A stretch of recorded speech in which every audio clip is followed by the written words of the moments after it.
I want to ask you a question. Who here has seen this label on, say, a bag of coffee or a bar of chocolate? Wow, okay. Phew.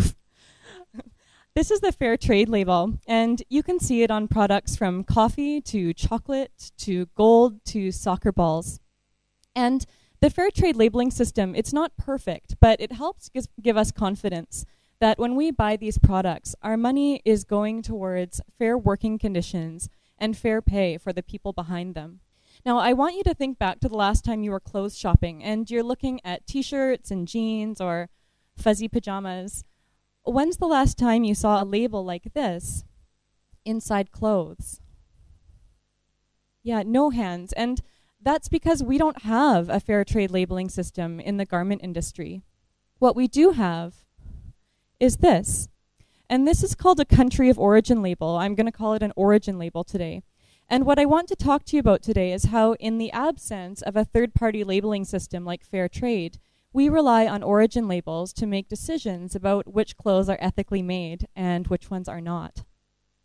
And what I'm really hoping to show you is the assumptions that these origin labels bring up in us. They're really powerful.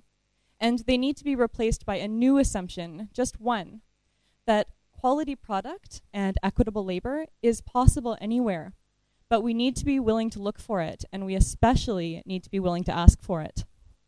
So this Made in China label, it has grown to have a particularly powerful voice. And there's actually a whole host of studies, a lot of them have been conducted just the past few years, that say consumers all over the world, including in China, equate Made in China with low product quality and exploitative labor conditions. And this is a really complicated issue, but what I do want to point out is that the garment industry in China, like those that have been built up in Mexico and in Cambodia and now Bangladesh, they've largely been built up to satisfy this Western consumption of cheap clothes. And as a person who has shopped in dollar stores, who has bought $3 tank tops, I have to say I feel a little responsible for China's reputation. And now that I've lived here a few years, I feel responsible for helping to restore it. Overall, it's a country of individuals who haven't stopped needing quality jobs. And it's really just not that helpful when we paint the whole country with a single brush. So where do I fit in? I came to Shanghai in 2008 as an international student. And when I came here, I brought with me 2 huge red suitcases. Like, they were enormous. They were the biggest ones that Air Canada would let me on the plane with. So they were packed with things like Cheerios and Tylenol and maple syrup. Canadians love their maple syrup. You guys should try it in coffee sometime. But what I didn't realize I'd packed as well were a whole lot of expectations of what life in China would be like or should be like. Expectations like, when I cross the road, cars are definitely going to stop. Or when I go to a drugstore, I should be able to buy deodorant and dental floss.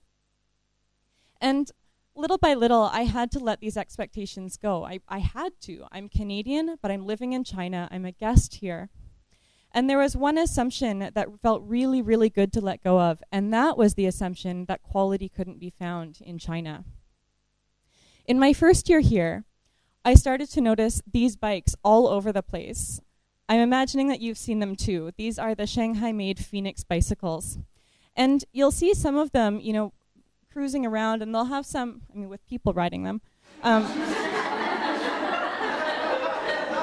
may not have been clear. And you'll notice that sometimes there's a little bit of rust around the frames, but overall, these things were made to last. A lot of them were made in the late 70s, early 80s, and they're still being driven around in rush hour today. In my second year here, I discovered this boutique, Suzhou Cobblers. Some of you might recognize it, especially if you're Denise and you own it. But what Suzhou Cobblers is doing is they're reviving this dying art of hand-embroidered shoes and slippers. And they're heirloom quality. These aren't shoes and slippers that are meant to be worn for one season and cast aside. So what do Phoenix bicycles and Suzhou Cobblers shoes have in common? Well, they're made in China products that are meant to be valued. And that doesn't really fit with our assumptions of what that made in China label means. And so at the beginning of my third year here, I decided that I wanted to help tell this story of a better made in China. I wanted to start a business. I just needed the right product to start. And luckily, this was actually the easier part. I needed a better belt. Thanks to my mom's side of the family, I have kind of a bigger bum and I have a smaller waist. And this means that it's really hard for me to find jeans that fit. It's also hard for me to wear regular belts because when they give me this bump in front, it's not cute. And that's all you need to see of my underwear. It was October 2010, and I was ready to start prototyping. I started this business called Flatter Me Belts, and I started it with 2 goals in mind. The first one, to make a high-quality, relatively affordable belt that would solve a real fit problem for North American women. And the second goal, the more complicated one, was to make these belts with ethical standards in place for the way my workers were treated. And I wasn't alone in this adventure. I was joining a community of independent apparel designers in Shanghai who wanted to share with the world what we already knew, that made in China could be great. So I got started.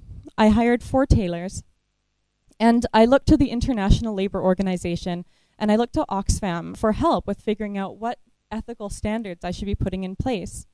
And I worked with my 4 tailors to figure out a living wage, which in Shanghai, like a lot of places in China, is a lot higher than the minimum wage. And together we designed a bright and airy workspace. We decided on a shorter workday, and I learned what they liked for breakfast and lunch so that I could provide both. And none of this was easy. There were all sorts of cultural differences at work, but these were some of the small steps that we were taking towards this better made in China. So 9 months later, we had enough belts for me to take my first sales trip, and I flew to Vancouver, and I put a suitcase of belts in the back seat of my Aunt Michelle's Honda Civic, and I set out to meet with retailers who I was hoping would become wholesale clients. And there was one that I was really crossing my fingers about because they were located in a great neighborhood. They had a really loyal clientele, and their vision was to provide high-quality clothing to women who were willing to pay just a little bit more. And after about 3 minutes with the manager, we were both really excited. She had a similar shape to mine, so she understood exactly the problem that the belts were solving. And for me, almost a year of work has led up to this moment, not just setting up the studio, but everything else that goes into setting up a business.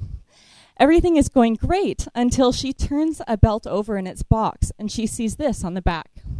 And here's what she does. She tosses the belt across her desk back to me, and she turns back to her computer, and without looking at me, she says, "I don't carry trash in my store." Sorry, that was a few years ago now. I should totally be over it. And so I showed myself out, and my disappointment at this point, it's not that I've lost the sale, although as any entrepreneur can tell you, losing a sale is awful. It's that I've lost it to an origin label. An origin label that brings us assumptions so powerful that the story of my own little company couldn't show through it. So what was this retailer looking for? If she's like a lot of North American consumers these days, she is looking for one of these: a Made in Canada or Made in US label. And these 2 origin labels have come to be so valuable in North America that the major apparel trade shows in Canada and the States have actually started to reserve floor space just for garments with these inside. And I can understand, it's been a really tough few years economically in North America. I get the importance of supporting our own economies and creating jobs. And as a Canadian myself, I'm really proud to have a business that's growing enough for me to be able to create warehousing jobs and sales jobs, admin jobs in Canada. But this isn't the whole point. The point is that these origin labels are telling a story of black and white, of North American manufacturing versus Chinese, of labor equity versus exploitation, of quality versus junk. And what I'm seeing is that the work of my tailors is being rejected because they're working in the wrong country. I don't think that we really believe that only Canadians and Americans, or wherever our home country is, that those are the only people who deserve quality jobs. If we did, we wouldn't have been so horrified when the news about Nike's sweatshops were released in the 90s, or last April when there was the fire in Bangladesh at the Rana Plaza factory.